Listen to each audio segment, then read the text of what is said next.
घर का आंगन जो आपके लिए एक स्वर्ग के समान है। और मुझे तो अपने घर का आंगन बहुत याद आता है। और आजकल के बच्चों के को मैं ये ज़रूर से बताना चाहती हूँ कि वो घर के आंगन की बहुत ज़्यादा महत्व था। तो हमारे घर में एक छोटा सा आंगन था जिसके चारों तरफ बरामदा था और बरामदे में कमरे थे, बरामदे के बाद कमरे थे। और हम लोग सारा काम अपने घर के आंगन में करते थे।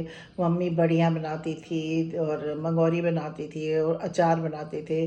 तो घर के आंगन में पहले सीधी धूप आया करती थी, तो हर चीज़ वहाँ पे रखी जाती थी, सुखाई जाती थी। या फिर घर में जब भी कोई त्यौहार होता था तो घर के आंगन को हम लोग गोबर से पहले उसको लीपते थे। फिर उसके अंदर हम बहुत सारी अच्छी रंगोली बनाया करते थे। और गाय का गोबर बहुत हम लोग के यहाँ हिंदू धर्म में, सनातन धर्म में उसको शुद्ध माना जाता है। तो ये काम मैं करा करती थी। और होली में और दीपावली में उसमें बहुत सारी चीज़ें बनती थी। दीपावली में तो लक्ष्मी गणेश के साथ में चंदा और उसके तारे और जाने क्या क्या हम लोग अपने मन से भी बनाते थे।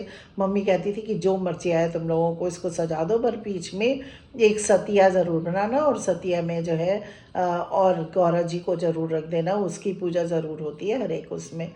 तो अब बच्चों को तो ये भी नहीं पता होगा कि गौरा जी मैं किसकी बात कर रही हूँ। गौरा जी जो है वो गाय के गोबर से एक बनाई जाती थी, शिवलिंग की तरह की होती थी, पर उनको ऊपर से दबा देते थे। और वो जो सुहागन औरतें होती थी वो सिंदूर दान उस पर किया करती थी, तो उसको गौरा जी कहते थे। तो ये सारी बातें बताने का मेरा सिर्फ इतना मकसद है कि पता चले बच्चों को कि आंगन, आजकल के बच्चों ने तो आंगन देखा ही नहीं। उनकी तो जन्म फ्लैट में हुआ, फ्लैट में ही वो रहे और वहीं से उनकी जीवन की यात्रा भी पूरी होनी है। हम लोगों ने उस आंगन को देखा है, उसका मज़ा उठाया है। हम लोगों ने उस आंगन की सुख को उठाया है। गर्मियों में उसी आंगन में खटिया बिछ जाती थी और साइड में एक बड़ा पंखा लग जाता था और सब लोग उसी आंगन में गर्मी में रहा करते थे। कोई एसी नहीं था उस पीरियड में।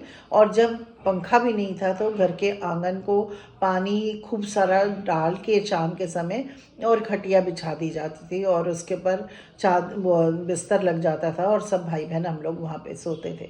तो और घर का आंगन में पहले लड़की की शादी जब होती थी तो विदाई घर के आंगन से होती थी।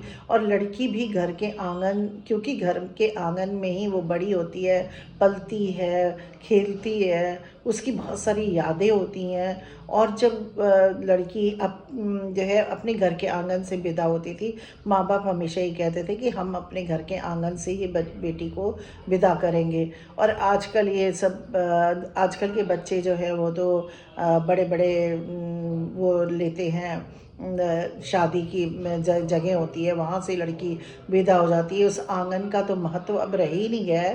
पर अभी भी मैंने तो अपनी बेटी की शादी की थी तो हमने तो अपनी बेटी को अपने घर के आंगन से ही विदा किया था, क्योंकि उस आंगन का ही इतना अधिक महत्व है हम लोगों की ज़िंदगी में। और हम लोग की शादी तो सब उस घर के आंगन से ही हुई है।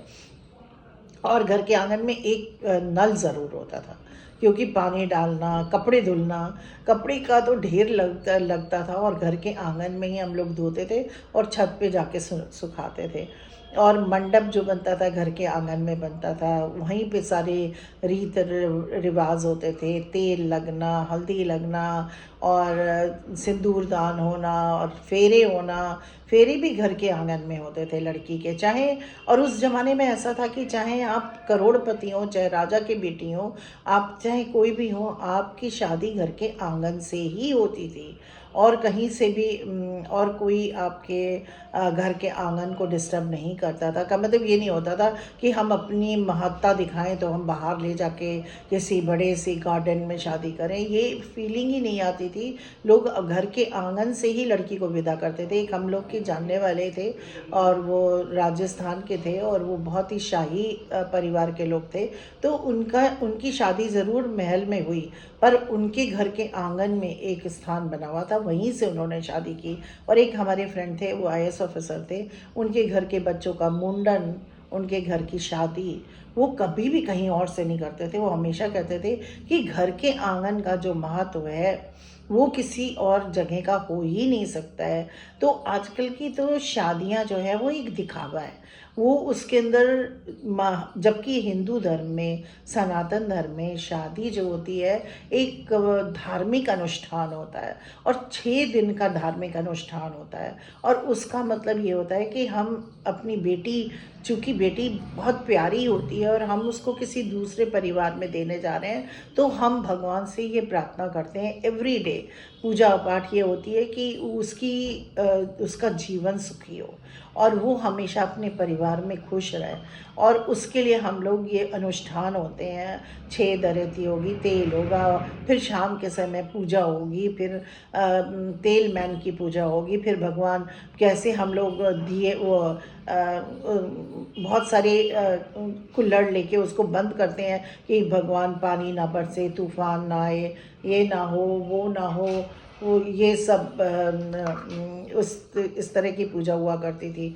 तो उसका सिर्फ श्रेय इस बात का हुआ करता था कि हमारी बेटी की शादी में कोई विघ्न बाधा ना आए और बेटी की ज़िंदगी खुशहाल हो। आजकल की लड़कियां, शादियां तो करोड़ की होती हैं और उनका फंक्शन सिर्फ 3 दिन का होता है, और उस 3 दिन में कहाँ कौन सी धर्म, कौन से रिचुअल, कौन सा कुछ, सिवाय मेहंदी लग गई तो नाच लिया, हल्दी लग गई तो नाच लिया, वो एक फ़न का वो बन जाता है। और पहले की जो हल्दी होती थी उसमें लड़की का रूप इतना निखरता था, क्योंकि लड़की को 1 हफ्ते दिन पहले से ही उसको जो है उपटन लगनी शुरू हो जाती थी हल्दी की। और वो हल्दी की उपटन से, क्योंकि पहले की लड़कियां घर के अंदर रहती थी, सुंदर होती थी, कमसिन होती थी, उनके अंदर शर्म होती थी, उनके चेहरे पे लज्जा होती थी।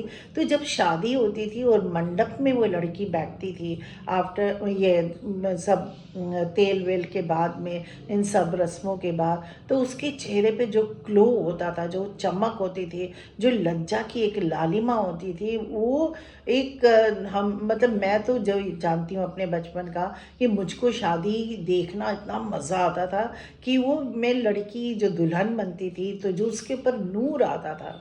क्योंकि पहले तो हम जो है ना कभी भी बिंदी भी नहीं लगाते थे और हम बहुत मेकअप भी नहीं करते थे, बिल्कुल सिंपल लड़कियां होती थी जो शादीशुदा होती थी।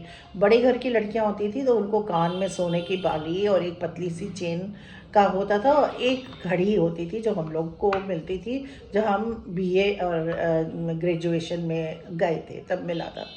तो मैं ये नहीं कहती कि पहले की सब कुछ बहुत अच्छा था, पर जो भी था वो बहुत सुंदर था, उसके अंदर मीनिंग था।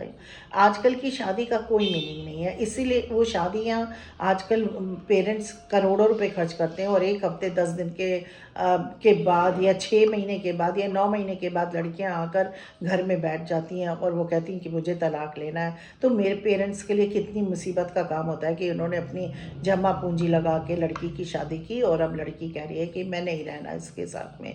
और उस ज़माने में तो हम भी सोचते ही नहीं थे, हमारे दिमाग में तो कभी ये आता भी नहीं था कि हम लोग अपने पति को कभी छोड़ेंगे।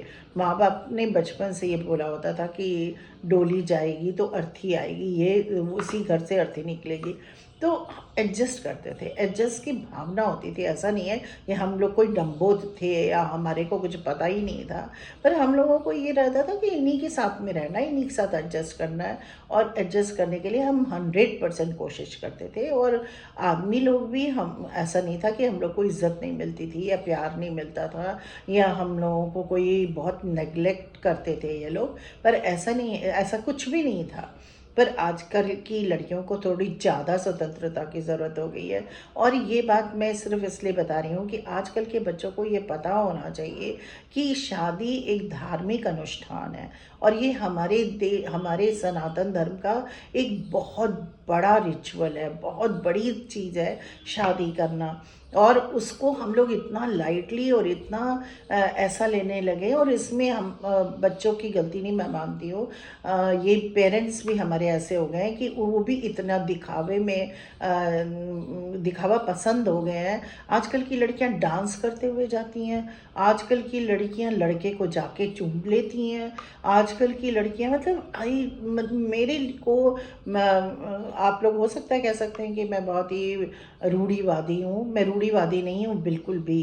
मेरे को हम लोग भी पढ़े लिखे हैं और अच्छा हमारे बच्चे दोनों विदेश में रहते हैं और हम बच्चों को देखते हैं, पर संस्कार एक चीज़ होती है। आप शादी कर रहे हो, मैंने तो ऐसी शादियां देखी कि लड़कियां फ़ोन पे अपना इवेंट मैनेज करती रहती हैं, आप उनके से बात कर रहे हो, अच्छा वहाँ पे फूल लगा दिया, अच्छा यहाँ पे कर दिया, मतलब वो हर चीज़ अपने हाथ में लेकर, और शादी को एक मजाक, मेरे हिसाब तो ये शादियाँ मजाक है, मुझे नहीं है ना तो पैसे का दिखावा मुझे पसंद है, भगवान की कृपा से कोई पैसे की कमी नहीं है, पर मुझे पैसे का दिखावा ये इस बुरी तरीके से करना और उसका एक अपने रिचुअल्स का मजाक उड़ाना, ये मुझको बिल्कुल, मेरी अपनी पर्सनल राय है। हो सकता है आप लोगों को मैं बहुत ही ज़्यादा ऑर्थोडॉक्स लगूं और ये आपको लगे कि क्या ये मिसेस जैन बातें कर रही हैं, बट शादी को, आंगन को, और आंगन के बताने का मतलब ये है कि वो शादी जब आंगन में हुआ करती थी, जब लड़की को फेरे के लिए लाया जाता था पीला कपड़ा पहना के, और वो लड़की की जो सुंदरता होती थी, और जब उसको मुकुट लगाया जाता था, वो वास्तव में सीता का रूप लगा करती थी। तो आजकल तो हर चीज़ सिंबॉलिक है, हर चीज़ सिंबॉलिक है, ना तो आंगन है, ना तो कुछ है, ना सीता का रूप है। लड़कियां वही उसी से वरमाला डालती हैं, उसी से विदाई हो जाती है, क्योंकि उतारना बहुत ही मुश्किल काम होता था। कहाँ की पीली साड़ी, पर हम लोगों के यहाँ तो पीली साड़ी पहनाई जाती थी और वो कपड़े चेंज किया कराए जाते थे, वो वरमाला वाले। वरमाला भी होती थी, हम लोग ने तो सबकी वरमाला हुई है, हमारी भी हुई है, हमारी बहन की भी हुई है, और सब लोगों की, उस ज़माने के जितने हमारे जानने वाले हैं सबकी वरमाला होती थी। पर एक अपने कैंपस के आसपास कोई जगह होती थी, उसी उसी को सजा के डेकोरेशन करके वहाँ पे होती थी, पर शादी का रिचुअल सारे आंगन में होते थे। तो वो आंगन, उस आंगन की प्यारी यादें, उस आंगन की खूबसूरती, वो आंगन जो हमारे दिल में बसा हुआ है, जो हमारे दिल की धड़कन है, जहाँ पे एक कोने में जो है तुलसा जी के का पौधा होता था, और उस आंगन में एक कोने में जो लगा हुआ नल होता था, जिससे हम लोग बैठ के कपड़े देते थे, वो सारी यादें मेरी आंखों के अंदर इतनी ताज़ा है। और अब मैं जब एनालाइज करती हूँ तो मुझे लगता है वास्तव में उसका कोई जवाब नहीं है, उस समय का और उस चीज़ों का। Thank you so much.